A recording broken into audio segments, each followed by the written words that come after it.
ಕೃಷ್ಣಾ ಮೇಲ್ದಂಡೆ ಯೋಜನೆಗೆ ಸಂಬಂಧಿಸಿದಂತೆ ಸಂತ್ರಸ್ತರಿಗೆ ರಾಜ್ಯ ಸರ್ಕಾರ ಸಿಹಿ ಸುದ್ದಿಯನ್ನು ನೀಡಿದೆ. ಇಂದು ನಡೆದಂತಹ ಸಚಿವ ಸಂಪುಟ ಸಭೆಯಲ್ಲಿ ಭೂಸ್ವಾಧೀನಕ್ಕೆ ಪರಿಹಾರ ಘೋಷಿಸಲಾಗಿದೆ. ತರಿ ನೀರಾವರಿ ಜಮೀನಿಗೆ 40 ಲಕ್ಷ, ಖುಷ್ಕಿ ಜಮೀನಿಗೆ 30 ಲಕ್ಷದಂತೆ ಭೂಮಿ ಖರೀದಿಗೆ ತೀರ್ಮಾನ ಮಾಡಲಾಗಿದೆ. ಒಟ್ಟಾರೆ 70,000 ಕೋಟಿ ಈ ಯೋಜನೆಗೆ ಬೇಕು.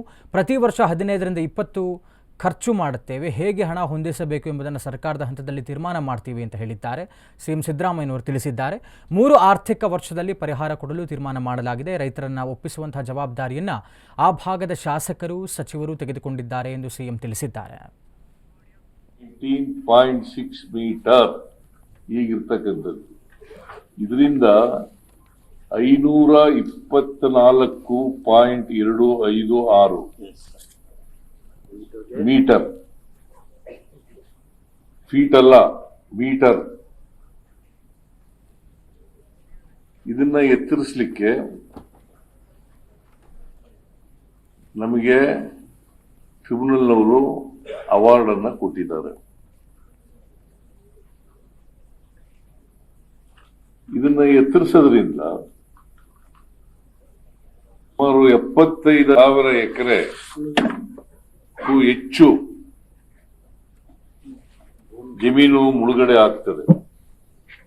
75,000ಕ್ಕೂ ಹೆಚ್ಚು ಜಮೀನು ಮುಳುಗಡೆ ಆಗ್ತದೆ ಆಲ್ಮಟ್ಟಿ ನೀರಿನಿಂದ. ಇವತ್ತೊಂದು ಐತಿಹಾಸಿಕವಾದಂತಹ ತೀರ್ಮಾನಕ್ಕೆ ಬಂದಿದ್ದೇವೆ. ಕಾಂಗ್ರೆಸ್ ಸರ್ಕಾರ ಬಂದ ತಕ್ಷಣ ಎಲ್ಲ ರೈತರ ಬದುಕಿಗೆ ಒಂದು ಹೊಸ ರೂಪವನ್ನು ಕೊಡಬೇಕು. ನೆನಗುಬಿದ್ದಿಕೊಂಡಂತಹ ಎಲ್ಲ ಯೋಜನೆಗಳನ್ನ ಕೃಷ್ಣ ಅವಾರ್ಡ್ ಏನದನ್ನ ಪ್ರಕಟಣೆ ಮಾಡಬೇಕು ಅಂತ ಹೇಳಿ ನಾನು 4 ಬಾರಿ ಭೇಟಿಯನ್ನ ಮಾಡಿದ್ದೆ.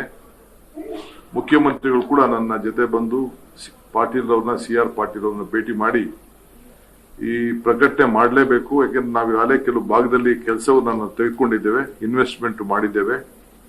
ನೀರು ಎಕ್ಸೆಸ್ ನೀರೆಲ್ಲ ಕೂಡ ಸಮುದ್ರಕ್ಕೆ ಹೋಗ್ತಾ ಇದೆ ಅನ್ನೋದನ್ನು ನಾವು ಮಂದಟ್ ಮಾಡಿ ಅವರು 2 ಬಾರಿ ಮೀಟಿಂಗ್ ಅನ್ನ ಫಿಕ್ಸ್ ಮಾಡಿದ್ರು. ಕಾರಣಾಂತರದಿಂದ ಒಂದು ಕಡೆ ಮಹಾರಾಷ್ಟ್ರದವರು, ಇನ್ನೊಂದು ಬಾರಿ ಆಂಧ್ರ ಪ್ರದೇಶದವರು